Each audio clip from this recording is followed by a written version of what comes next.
Salut tout le monde, aujourd'hui je te propose un exo de colle sur les complexes, on va se régaler, on a 5 sommes à calculer, qui font, donc c'est des sommes trigonométriques qui font en fait intervenir des complexes. Donc voilà, n'hésite pas à mettre sur pause, à chercher l'énoncé par toi-même. Lâche un petit like si tu penses que la vidéo peut être utile, moi ça m'aide beaucoup. Et puis voilà, je vais donner des indications et passer ensuite à la correction pour être sûr que tu as bien compris l'exercice. On commence par les indications. La première indication, la première question, c'est qu'il faut utiliser la formule du binôme de Newton. Il faut écrire cos de x plus ky, c'est la partie réelle de l'exponentielle de ix plus ky et utiliser les propriétés algébriques de l'exponentielle. On a a qui est la partie réelle donc de l'exponentielle de ix fois la somme du coup des k parmi n des exponentielles iky. Utiliser la formule de l'arc moitié pour simplifier exponentielle de y plus 1 le tout à la puissance n et identifier la partie réelle. Deuxième question, se ramener au calcul de la somme du coup des exponentielles ix sur cos x le tout à la puissance k. Pour cela, calculer b plus ic. On a la formule de la somme des z puissance k égale 1 moins z puissance n plus 1 sur 1 moins z, et cette formule, attention, elle est valable que si z est différent de 1. Dans le cas où exponentielle x est égal à cos x, simplifier la fraction et identifier les parties réelles et imaginaires. Troisième question, première indication, effectuer un changement de variable dans dn pour se ramener à la somme des premiers termes d'une suite géométrique. Utiliser la formule de l'arc moitié. Pour en qui est égal du coup à 1 sur sinus de x sur 2 fois la somme du coup des k plus 1 demi x, se ramener au calcul de la même chose, sauf que la somme devient exponentielle i k plus 1 demi x. Donc quel est le rapport entre les deux? Je vous laisse le trouver plus précisément. Allez, donc on est parti pour la première question. On cherche à calculer cette somme qui ressemble quand même beaucoup donc à un binôme de Newton, sauf que dans le binôme de Newton, eh bien, on a quelque chose à la puissance k qui apparaît au moins une fois. Après, on peut s'arranger avec des 1 éventuellement. Comment est-ce qu'on se ramène à ça? Eh bien, il suffit de remarquer que cos de x plus ky, c'est la partie réelle de l'exponentielle de i x plus ky. Donc ensuite, on utilise les propriétés de l'exponentielle complexe. C'est du coup le produit de l'exponentielle ix fois exponentielle iky dont on va regarder la partie réelle. Donc bon, c'est quelque chose d'assez classique auquel il faut penser. Donc au final, la somme des parties réelles étant égale à la partie réelle de la somme, et on a a qui est égal à la partie réelle de la somme du coup des k parmi n des exponentielles ix fois exponentielle i ky. Donc l'exponentielle ix, il ne dépend pas de la somme, on peut le sortir. Et ensuite, on récupère notre fameux binôme de Newton. Donc ça fait bien plaisir. On est heureux de le voir apparaître. Donc on a, donc effectivement, on fait apparaître le terme à la puissance k. C'est exponentielle y le tout à la puissance k. Donc ça, c'est vrai par les propriétés de l'exponentielle. Et on a le 1 puissance n moins k. Donc au final, ça correspond au binôme de Newton entre exponentielle y et 1, le tout à la puissance n. Donc au final, a, c'est quoi? C'est la partie réelle de l'exponentielle x fois la somme du coup exponentielle y plus 1, le tout à la puissance n. Donc c'est pas mal, mais on aimerait identifier la partie réelle de cette chose-là. Donc on aimerait bien utiliser la formule de l'arc moitié pour simplifier exponentielle y plus 1 le tout à la puissance n. Donc ça veut dire quoi? Ça veut dire que on va factoriser du coup par exponentielle y sur 2, sauf que vu qu'on factorise par ça qui est à la puissance n, il y a la puissance n qui va sortir sur l'exponentielle y sur 2.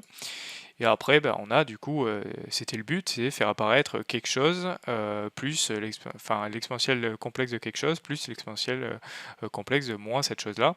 On est content parce que ça fait apparaître du coup, après on utilise les propriétés de l'exponentielle pour simplifier du coup exponentielle y sur 2 le tout à la puissance n, le n il se développe, et ça on est content, ça fait apparaître du coup 2 cosinus de y sur 2 le tout à la puissance n, donc n'oubliez pas le 2, c'est important. Donc au final, c'est pas mal. On a récupéré du coup notre 2. Ensuite, on développe à l'intérieur. Et il va nous falloir identifier la partie réelle de cette chose-là. Et là, c'est facile. Pourquoi? Parce que 2 puissance n cosinus puissance n de y sur 2, c'est réel. Donc il nous suffira juste de trouver la partie réelle de cette exponentielle complexe.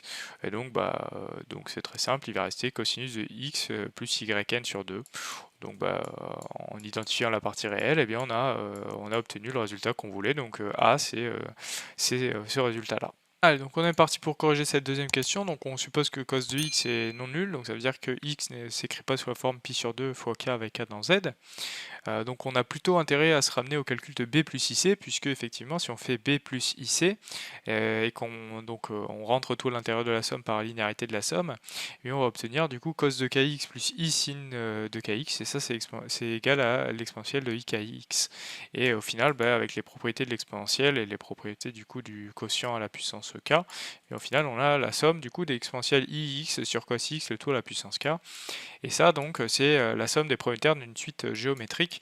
Et ça, donc, on a une formule qui permet de calculer ce résultat-là. Donc, on a la somme du coup des z puissance k, c'est 1 moins z puissance n plus 1 sur 1 moins z, mais attention, ça c'est valable que si z est différent de 1, puisqu'effectivement, sinon on divise par 0. Et sinon, on a tout simplement n plus 1, puisque si z égale 1, eh bien, on va sommer n plus une fois 1. Donc, bon. Le cas z égale 1, il se fait simplement. Voilà, faut juste pas oublier qu'on ne divise pas par 0. Donc on doit séparer le cas où exponentielle ix sur cos x égale 1. Donc ça revient à dire que, avant de traiter ce cas-là qui est plutôt simple, eh bien on va trouver juste une condition qui est peut-être un peu plus parlante. Donc si exponentielle ix égale cos x, eh bien ça veut dire que cos x plus i sin x égale cos x. Donc ça veut dire que sin x égale 0, et ça c'est vrai que si x est écrit sous la forme kpi, ça veut dire que x est congru à 0 modulo pi, et dans ce cas-là, on a b plus ic qui vaut n plus 1, et donc on peut identifier les parties réelles et imaginaires pour obtenir que, là je me suis trompé, mais c'est plutôt b égale n plus 1 et c égale 0. Voilà, on identifie les parties réelles et imaginaires. Maintenant, si x n'est pas congru à 0 modulo pi, on a notre belle formule. Donc on recopie avec z égale exponentielle ix sur cos x. Donc on a cette formule-là. Et donc on développe la puissance n plus 1. Et ensuite, on va mettre sous même dénominateur en haut et en bas. Ici, le premier membre, ça va faire apparaître un 1 sur cos puissance n de x. Et ensuite, on a quelque chose qui apparaît ici qu'il va falloir simplifier. Donc la première simplification, ça va être de transformer l'exponentielle complexe en une somme de cosinus et i, donc le sinus. Et au final, on va récupérer cette expression-là. En bas, de la même manière, exponentielle x, on va le simplifier, on va le transformer du coup en cos x plus i sin x. Et les cosinus, ils vont simplifier. Et au final, il va nous rester cette expression-là. Et ensuite, on va multiplier par i pour simplifier le moins i au dénominateur. Il ne faut jamais garder un 1 sur i ou un moins 1 sur i au dénominateur. Il faut multiplier par i en haut et en bas. Donc au final, on va récupérer ça. Et parce que je rappelle d'où il va nous falloir identifier quelque chose sous la forme b plus ic. Donc on a intérêt à ne pas garder le i en bas. Donc bon, on a récupéré notre i ici, et ensuite on va développer le i, parce qu'attention, il y a du i qui apparaît ici, il va falloir le développer. Au final, il va y avoir le sinus n plus 1 x sur sin x qui va apparaître pour la partie réelle, et ensuite le i cosinus n plus 1 x moins cos n plus 1 x sur sin x, en rajoutant le cos puissance n x, ça va jouer le rôle de la partie imaginaire. Donc au final, on va pouvoir identifier les parties réelles et imaginaires, et on va identifier b à la partie réelle, c à la partie imaginaire. Et au final, on a trouvé nos expressions pour les sommes b et c en se ramenant au calcul de b plus ic. Donc corrigeons cette dernière question. Donc on calcule la somme dn qui donc pour k allant de moins n à n des exponentielles i kx. Donc là il ne faut pas s'inquiéter, il faut juste faire un changement de variable. Donc on fait du coup plus n pour donc à l'intérieur de la somme. Donc on va faire moins n quand il y a un k qui apparaît. Donc effectivement, si on veut vraiment poser ça de manière rigoureuse, on dit j égale k plus n et ensuite on renomme j en k, pardon. Et donc au final, après l'exponentielle complexe, on va utiliser ses propriétés algébriques, et au final on va obtenir une somme d'exponentielles. Donc l'exponentielle inx, elle dépend pas de k, on peut la sortir, et ensuite on récupère encore une fois la somme du coup des premiers termes d'une suite géométrique.